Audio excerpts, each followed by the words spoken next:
So Trump said he's going to send the military to Mexico to deal with the cartels. Like, literally fucking, like, full-on Sicario style. Mexico obviously is not happy about this. Now to this, President Trump has made no secret about his intentions to root out the Mexican drug cartels, which have smuggled huge amounts of deadly fentanyl across our southern border for more than 10 years now. The president has already classified several cartels as terrorist organizations, and now I don't know how it took that long for this to happen. Reportedly giving our military the green light to engage those cartels at the border. Mexican President Claudia Sheinbaum responded to these reports, stressing that no U.S. military presence will be tolerated in her country. Quote, or what? You're not going to do shit. We cooperate, we collaborate, but there is not going to be an invasion. The United States is not going to come to Mexico with the military. Now, looking back at the previous administration. Or what? Like, yeah. What are you going to do? You would think that she'd want us to, right? Like, because if this is a big problem in Mexico, wouldn't she want our help? That's what's weird, right? Isn't that odd? Isn't that confusing that the person is siding with them? Wow, what is that? That's amazing. If I was living in a country and my country's leader was picking a fight with the U.S., I wouldn't be very happy. Yeah. She's compromised? Maybe. Under Biden, over 260,000 Americans died of fentanyl poisoning. That's a lot. That comes out to 1,300 per week. And the cartels only profited from it. In 2022 alone, they made a staggering $13 billion from smuggling both drugs and humans. That's pretty good. Into the United States. Professor, talk to us about the legality and what you see here unfolding. Yeah. Well, I welcome this move. I think that the power of these drug cartels is sometimes, as in Mexico and in Venezuela, may be greater than the government itself. And so when these what if it's the same thing? Kinds of threats arise to our security, I think the military can be triggered. Look, I was in Washington in the Justice Department at 9/11, handling something that everyone used to think was crime, which was terrorism. And we had to figure out how do we convert that to a war footing. So what we want to do is be careful that we don't have the military, for example, chasing drug dealers on street corners in the United States and our inner cities. What we need to do is make sure the military is targeting our foreign enemies. And that might be drug cartels that are synergistic with the government of Venezuela. That might be drug cartels. That's a very politically correct way to say it. The drug cartels are synergistic with the government. No, they're not working together. There's just a synergy that's existing.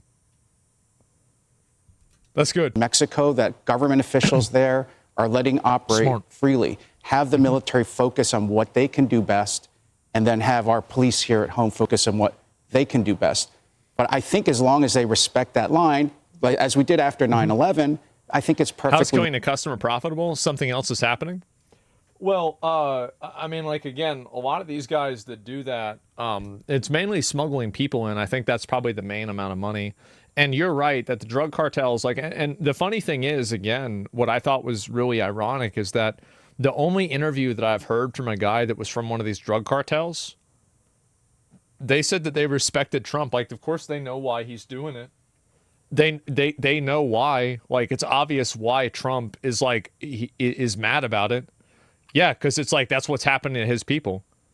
I remember, legal and well within the president's constitutional authority to protect the nation's security from foreign threats.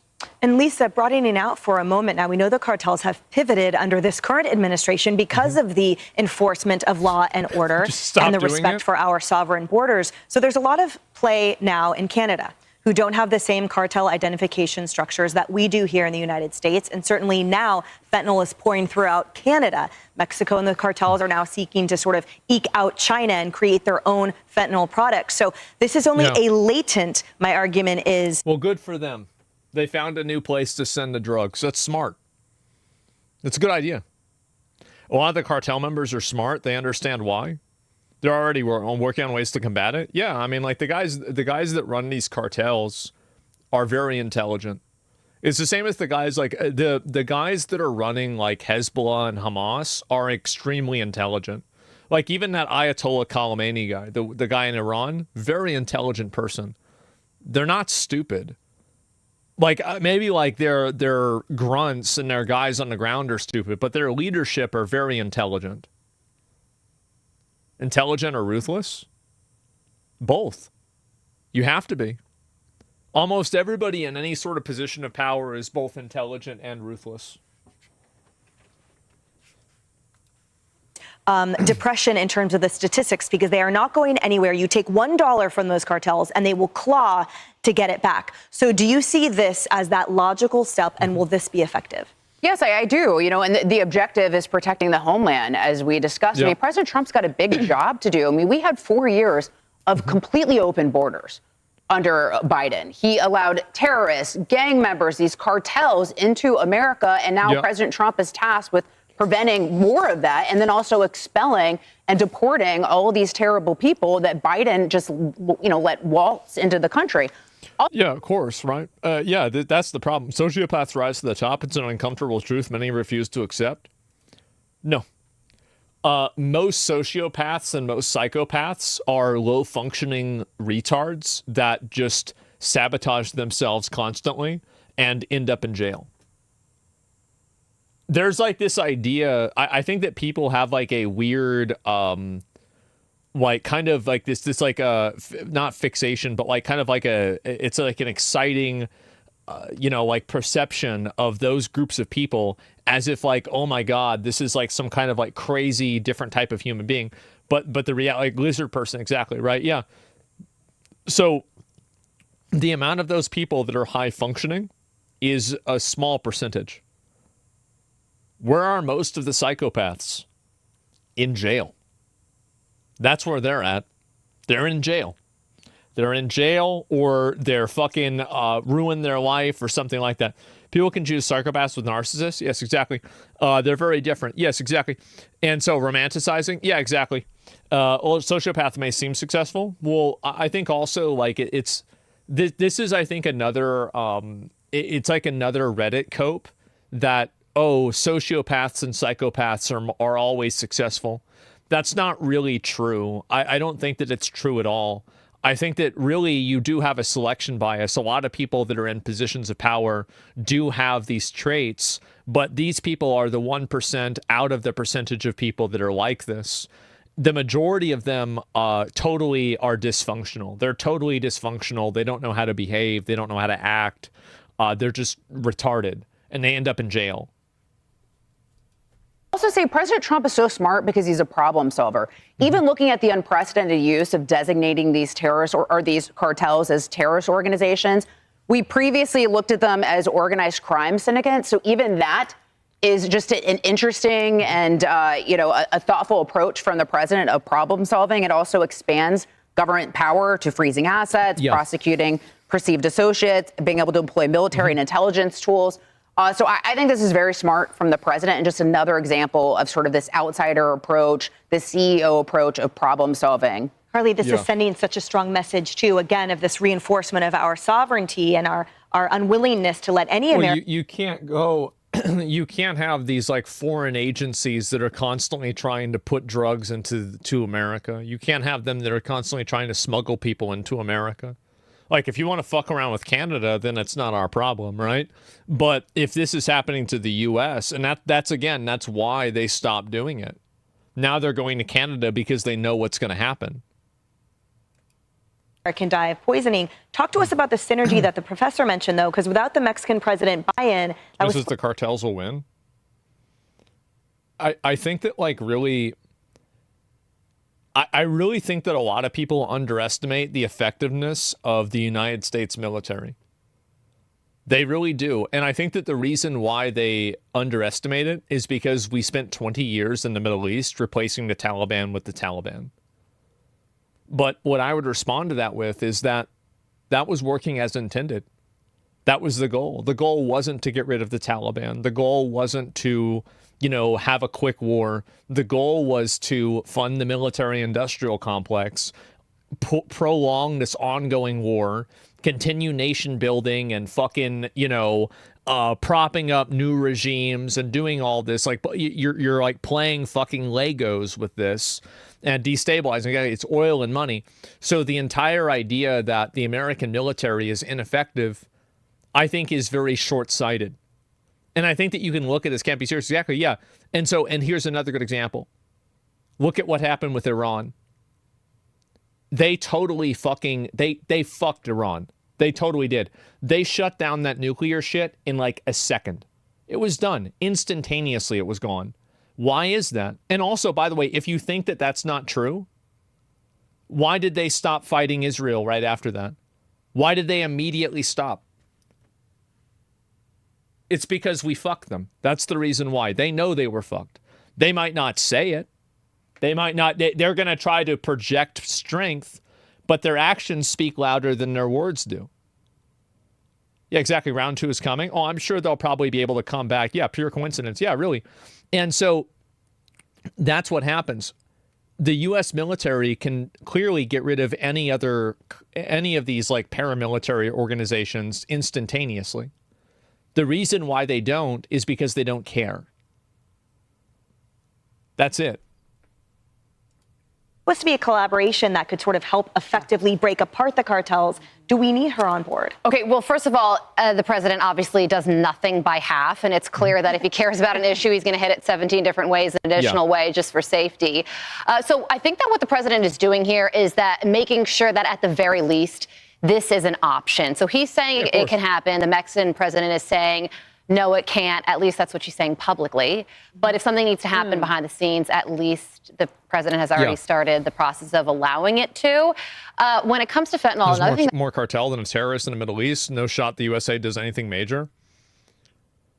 I think that you'd really be surprised how effective the military is if it's being led by somebody who's trying to be effective. Like, that's it.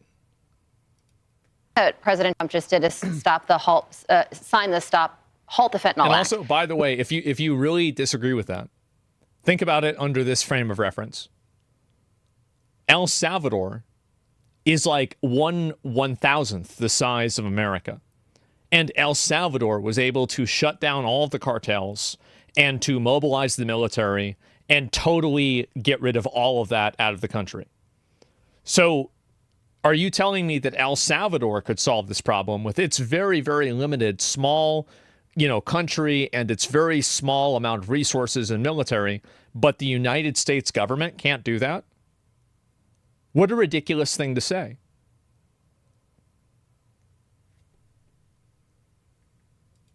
Which, at a minimum, gives 10-year prison sentences for fentanyl traffickers and also makes it easier to prosecute these people. Yeah. Because a lot of families who have had children who've died of fentanyl poisonings, they say that they never get justice because it's very difficult to prosecute them. Yeah, of course. So the president is tackling the distributors and also the source. Yeah, that's a good point. I was going to say, because China, I don't think you can tackle this without getting to the precursors of those materials that become fentanyl and other drugs without going after China, because that's where they are first put together and then distributed from that point. And what they were trying to do, and I think that our tariffs and all of the trade deals that the president has been making, particularly with Vietnam, have been very good, because what China was hoping to do was to force Vietnam to let them use their southern ports so that they could access our shores more easily. So I think he's kind of hit this in all those 17 days plus one for good measure, as you put it.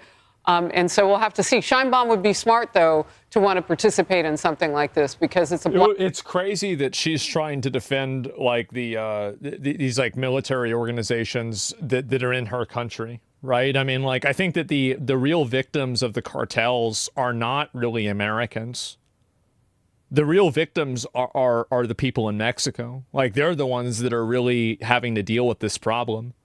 Like, Americans, it's like, yeah, it's like, obviously, like, yeah, sometimes they bring people over and they cause problems here. But for the most part, no. And again, the cartels, as far as I know, I mean, I'm sure all of them are different and there's like unique circumstances, but a lot of them don't try to involve themselves in Americans because they don't want to attract the eye of Sauron. Do you think that they really want to have America trying to like investigate and look after them? No, they have a good thing going. Why would they intentionally try to attack and cause problems with U.S. people if they could fuck with their own people? That's it. I mean, yeah, they're afraid of that. And it's just smart. On her country, it's bad for business. Our forces yeah, exactly. keep them there, and then her people suffer. They kill their own members that harm Americans. Exactly. Yeah, because they don't want to have any conflict with America. They don't want to deal with that. That's smart. I mean, like if you were running the cartel, wouldn't you do the same thing? Like I would. Absolutely. Yeah, and with the cartels committed to using this period to establish independence from China, they want it all for themselves. They want to be able to create this from scratch on their own territory. We know that corruption is rife throughout the government there, too. So they're battling a lot of problems, but my money's on President Trump. Hey, everyone. I'm Emily Campagno. That's what I think. And what is this here? Not drawing aggro? Yeah, why would they want to do that at all? And I don't know why it hasn't happened, but for some reason it hasn't. My theory is U.S. government has some deal with cartels because how could USA have so much military might and allow this problem so close to home? I think that they don't really care that much. It's not. I think the problem is probably, to a degree, it is over. It's over reported on, right? And so it's probably not really as bad as people are imagining it to be. But I do think like it would probably get worse over time. Don't you think they need to fix the issue of American citizens having a demand for it? We've had a drug problem, especially cocaine, like 50 years. Yeah, I think you're right about that. You're definitely right. But it really just depends on how things go. But yeah, train derailed in Texas. Holy shit. President doesn't care. LOL, I'm Mexican. Yeah, it sucks, man. Like, I don't know what the fuck is going on over there, but it doesn't seem good at all. The cocaine problem was caused by the CIA, aka our government. Oh, no, I fully understand that. I know that our government has caused a lot of problems themselves. Like, trust me, I'm fully fucking aware of that. I think almost everybody here in the U.S. knows that. It's very frustrating to see it happen. But, that's pretty much where we're at.